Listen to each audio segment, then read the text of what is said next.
tanggal 11 Maret 2011. Jepang, negeri yang dikenal karena kedisiplinan, teknologi canggih, dan ketenangannya, tiba-tiba diguncang oleh gempa dahsyat hingga hampir memicu bencana nuklir.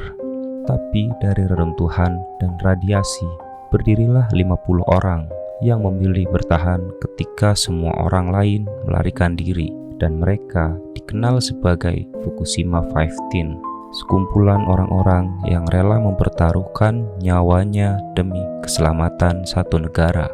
Dan mari kita bahas di story sharing. 11 Maret 2011, hari itu seperti biasa di Fukushima Daiichi, sebuah pembangkit listrik tenaga nuklir di timur Jepang. Pegawai bekerja, mesin berjalan, dan semuanya terlihat normal. Pukul 14.46 waktu setempat, lempeng Pasifik bergeser. Gempa berkekuatan 9 skala Richter mengguncang dasar laut di lepas pantai Tohoku, dan dalam hitungan menit tanah retak, bangunan runtuh, dan alarm tsunami mulai berbunyi. Apa yang menyusul bukan hanya air, tapi gelombang raksasa setinggi 15 meter yang menelan kota-kota pesisir Jepang. Lebih dari 18.000 orang dinyatakan tewas atau menghilang, termasuk di pembangkit listrik tenaga nuklir Fukushima Daiichi. 2 hours had passed since the tsunami. The coastline was devastated. Around 20,000 people were dead or missing. Fukushima sendiri punya 6 reaktor. Saat gempa terjadi, secara otomatis 3 reaktor yang aktif, yaitu reaktor 1, 2, dan 3 langsung dimatikan darurat. Ini udah jadi sistem safety otomatisnya. Masalahnya, begitu dimatikan, reaktor ini masih panas. Itu seperti kompor yang habis dipakai. Walau dimatikan, masih ada sisa panas yang harus didinginkan terus-menerus. Biasanya, sistem pendingin berjalan menggunakan tenaga listrik, tapi setelah tsunami, semua listrik mati. Genset darurat juga kena gelombang air laut. Ini seperti kita diminta untuk memadamkan api, tapi cuma dikasih ember kosong.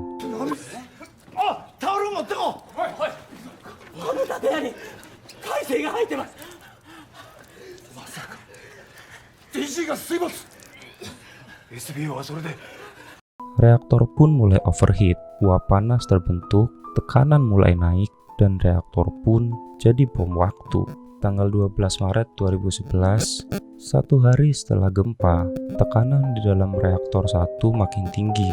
Para operator akhirnya memutuskan untuk mengeluarkan uap dari dalam reaktor untuk menurunkan tekanan. Ini adalah sebuah prosedur darurat, tapi tentu ini ada resikonya. Uap itu mengandung hidrogen, dan saat hidrogen ketemu udara luar, reaktor 1 meledak, atapnya copot, puing berserakan. Tapi ini baru awal. 2 hari kemudian, reaktor 3 pun ikut meledak. Lalu, reaktor 2 mengalami kerusakan parah di containment vessel-nya, dan reaktor 4 yang waktu itu lagi tidak aktif ikut terbakar karena ledakan di sekitar. Dunia menahan napas. Semua mengira apakah ini akan menjadi Chernobyl kedua. Di tengah kekacauan itu, muncul sekelompok orang yang memutuskan untuk tetap tinggal. Mereka bukan tentara, bukan juga superhero. Mereka hanyalah para teknisi, operator, dan insinyur di PLTN Fukushima Daiichi. Jumlah awal mereka sekitar 50 orang. Tentu mereka tahu resikonya, radiasi tinggi, hingga potensi ledakan. Tapi mereka juga tahu kalau nggak ada yang melakukan sesuatu, Jepang bisa jadi guru nuklir. Media memberi julukan mereka sebagai Fukushima 15. Mereka tidur seadanya, makan sedikit, kadang harus memakai alat pelindung diri seadanya juga. Itu karena stok yang terbatas. Tapi mereka terus berusaha mendinginkan reaktor, mengalirkan air laut ke dalam reaktor, bahkan mengebor tembok untuk membentuk jalur masuk air sebagai pendinginnya. Bayangkan, kalian kerja di tempat yang mungkin tiap detik bisa membuat kalian keracunan radiasi, tapi mereka tetap di sana, bukan karena disuruh, tapi karena sebuah rasa tanggung jawab. Salah satu pemimpin tim saat itu, yaitu Masao Yoshida, seorang direktur PLTN saat itu, mengambil keputusan yang akhirnya menyelamatkan Jepang. Dia meminta seluruh anak buahnya untuk pulang, tapi dia dan beberapa tim inti tetap tinggal, melanggar perintah dari atasan demi keselamatan orang. 危ないということですか。いつ何が起きてもおかしくない状況です。一刻も早く避難してください。あとは我々が最後まで守ります。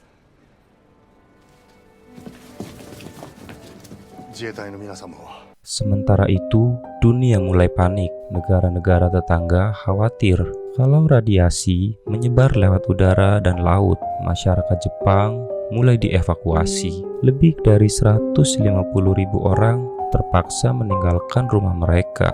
Bahkan Tokyo yang jaraknya 200 km dari Fukushima Daiichi sempat khawatir kalau angin membawa radiasi ke kota. Tapi berkat usaha keras para orang yang dijuluki Fukushima 15 ini, skenario terburuk itu berhasil dihindari. Reaktor nggak sampai meleleh total ke tanah dan radiasi bisa dibatasi. Dunia pun berhutang pada mereka. Butuh waktu berminggu-minggu untuk bisa menstabilkan situasi di Fukushima. Tapi perjuangan mereka belum selesai begitu aja. Bertahun-tahun setelahnya, proses dekontaminasi dan pembersihan masih terus berjalan. Beberapa dari tim itu meninggal karena kanker. Beberapa lainnya hidup dengan dampak radiasi nuklir jangka panjang. Tapi mereka jarang tampil di depan kamera. Mereka nggak mencari pujian, nggak meminta penghargaan. Buat mereka cuma melakukan apa yang harus dilakukan. Tragedi Fukushima adalah peringatan bahwa teknologi canggih tetap bisa hancur kalau alam sudah bergerak. Tapi ini juga jadi bukti kalau manusia dalam kondisi tergelap sekalipun masih bisa jadi cahaya untuk sesama. Fukushima 15 mungkin nggak punya jubah, tapi mereka menunjukkan apa arti keberanian yang sebenarnya. Di dunia yang sering lupa dengan pengorbanan, kisah Fukushima 15 mengingatkan kita, kadang pahlawan itu bukan yang berdiri di panggung, tapi yang bertahan di tempat yang orang lain tinggalkan. Sekian untuk story sharing kali ini. Terima kasih sudah menonton. Jangan lupa like, komen, dan subscribe untuk cerita-cerita inspiratif lainnya. Sampai jumpa di video selanjutnya dan tetap waras di dunia yang kadang gak masuk akal ini.